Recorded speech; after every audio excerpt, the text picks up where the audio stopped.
let me go to some of the tweets. I always promise, and I talk about this on radio and TV, and all of us post about it on Twitter X, that we will take your questions every single week on this podcast. Just tweet them at us using the hashtag #FirstDraft. And let's use one of them, Mel, to set up a topic that became a big deal on the TV show this week. You went super viral after your comment on Tuesday about Bryce Young. And after we're finished recording, Mel, we'll explain to you what that means. But anyway, this is a tweet. H3INZ57 tweets, Mel, for Bryce Young to get benched this early is ridiculous. He definitely needs more time, reps, and talent around him. I think he still has the chance to thrive, but as history shows, it will be harder to do if he stays in Carolina. They're a joke. This podcast is designed for NFL draft-related topics. I think this is one. I think not only was Bryce Young a great college player, he was the first pick in the draft, whatever that is, 16 months ago, and the development of young quarterbacks, I think, is a really appropriate topic for us to dive into here. So, Mel, the floor is yours. Yeah, I don't know what they're doing. I really don't. I think anything you do, you got to have a plan. I hope the plan is, this is what I would hope. If you're benching Bryce Young, you have a conversation with Bryce, just sit. Your confidence is shattered. You know, that's an issue for a young, he's only 23 years of age. You don't want to lose him or have him get to a point where he loses that feel like I got to be out there. Andy Dalton's going to be 37. Andy Dalton's won a lot of football games. Let him go out for a couple weeks. Let Bryce sit back and watch. There's nothing wrong with it. It's happened before in the NFL to great quarterbacks early in their career, and it's benefited them. Okay. I'm old school, and I think it's the best school. So I think the reason why you would sit him is for that. If the reason you're sitting him and you're benching him is for good, then we're done. We've seen enough. I don't know how you can. Dan Morgan was the assistant GM when they drafted him. Yeah. Okay. People say he's not the GM and he's not the head coach, this guy, Canales, but he's the GM. The assistant GM is now the GM. And he said, I love Bryce.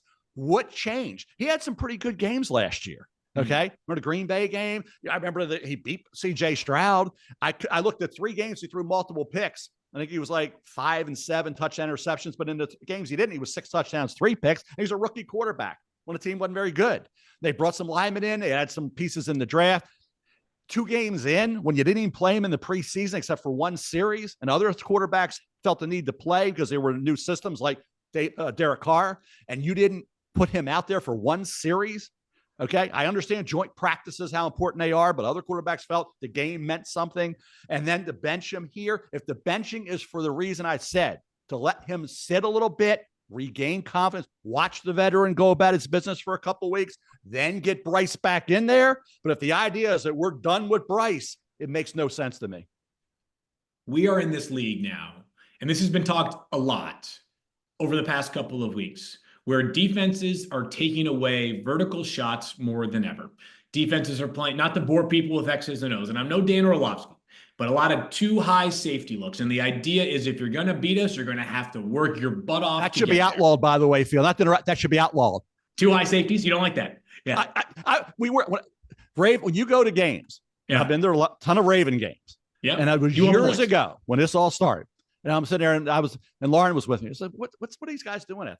They're like 30 yards off the back. Yeah. I go, where are they? They're out in outer space somewhere. How you gonna throw a ball down the field? Yeah, so you can't. Again, I would say we say where you have to line up.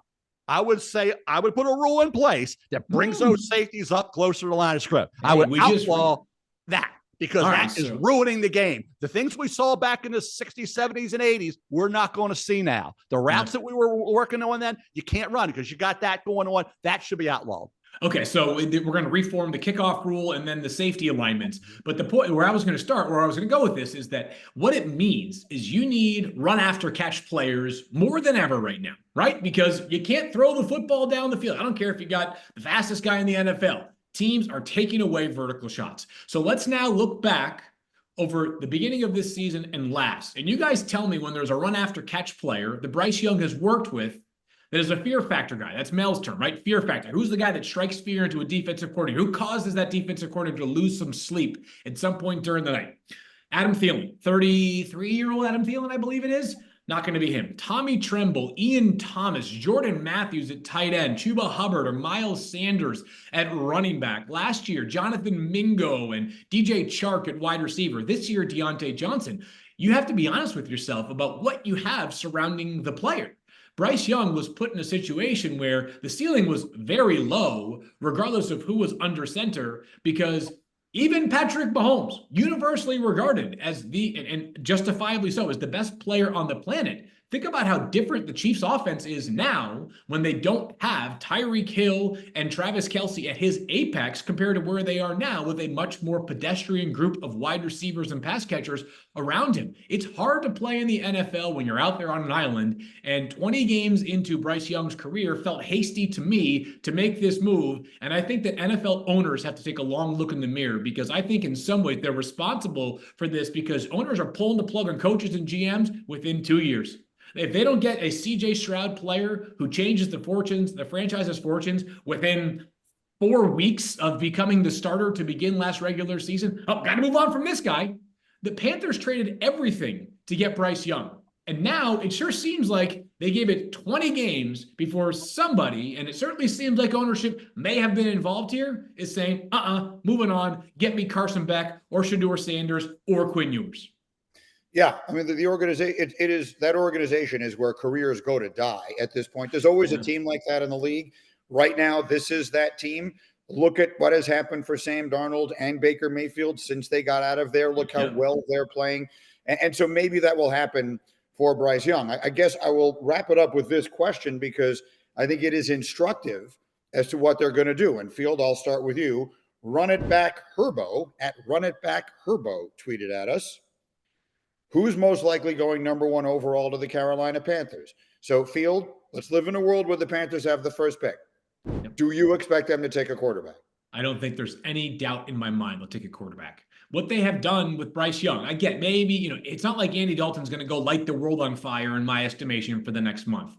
Maybe they put Bryce Young back into the lineup. But the confidence is broken. The message has already been sent. They're taking a quarterback come April, and I think it's going to be very high. And I think it's going to be Carson Beck for Georgia, who I like as a prospect. He's the number 7 player on my overall big board. That's different, though, than being the number 1 player on my big board wire to wire last season, which is what Caleb Williams was, or the number 2 player, which is where Jaden Daniels finished, or the number 5 player, which is where Drake May was, who was the 3rd quarterback taken in the class. Carson Beck could very well be the number 1 pick in next year's draft, but the Carolina Panthers better work tirelessly to get him some pieces around him. And by the way, if they do get the first pick in the draft, that means they don't own the 33rd pick in the draft, because they still owe that to Chicago as part of the Bryce Young trade. So I fear for the player that might go number 1, absent Carolina turning over every stone to add some playmakers to that offense, and acknowledging from an organizational standpoint, we're going to be patient,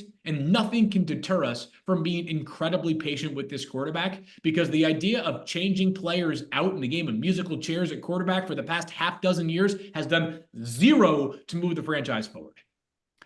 Yeah, it's going to be interesting. I was with Carolina, the Giants. How many games are the Giants? Otherwise, screaming at Daniel Jones about losing that game Sunday, right? It's not Daniel Jones' fault they lost that football game, but they're going to lose a lot of games, looks like, this year. Carolina, you have number 1 pick. Are you excited right now, based on what we've seen of these 3 quarterbacks, to say number 1 pick overall? We're forcing them up.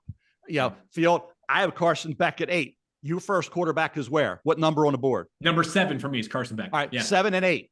So you're talking about 7, 8. When you're picking number 1, what protects you from doing things like this is a board. Mm-hmm. And I remember Carl Peterson had said it a long time ago. You do this exercise for a reason of stacking these guys up on a board. And it protects you against that kind of, we got to go get this guy. We got to take this guy because of positional value, whatever you want to say. Yeah, I understand you got to take a quarterback. But over the long haul, are these guys going to be worthy of being the guy under that kind of pressure and that kind of scrutiny? Then it gets back to, where are we with Bryce Young in comparison to these quarterbacks? You grade them. You put a grade on them. Where was Bryce Young's grade compared to these 3 that we're talking about right now? We're not finished. We're September. When we get to April, where are these 3 grade-wise? Where was Bryce Young? What happened to Bryce Young between then and now to say he can't play? What has he done? With a team that's not good, and he's out there trying, and after 2 games, we're going to cut the cord. So what other teams are going to say now is, if in fact they are moving on from Bryce, where do we feel Bryce Young is? Where are we with Bryce Young? And how strongly do we feel about him maybe being generational, maybe being like some said Steph Curry type, right? Or are they the ones that I spoke to, a couple that said, size definitely is a big factor here, and we don't like a quarterback who's 5'10", 185, 190 to be that high a pick. So again, everybody wasn't sold on Bryce Young. I can tell you that for a fact. In the league, everybody wasn't. We all sat there on draft day and nobody had a problem with it because he's the great processor, the mind, so cerebral, so accurate, so precise, can move enough, even though he's not a 4-5 guy, can avoid all those things, right? So again, Bryce Young is the key guy here, because if you still feel that Bryce Young, organizationally, they feel we're going to get Bryce back on the field, 2-3 weeks, he's going to be back out there. Okay. Then we'll see how Bryce Young plays then. Does he show improvement? Do we see some things we like then? Younger players are going to have another couple games around the quarterback to get better. Where are we then? If they're going to eliminate Bryce Young from the equation and not play him anymore, then it's a totally different ball game. So how this year plays out for Bryce and the Panthers will determine what happens in late April.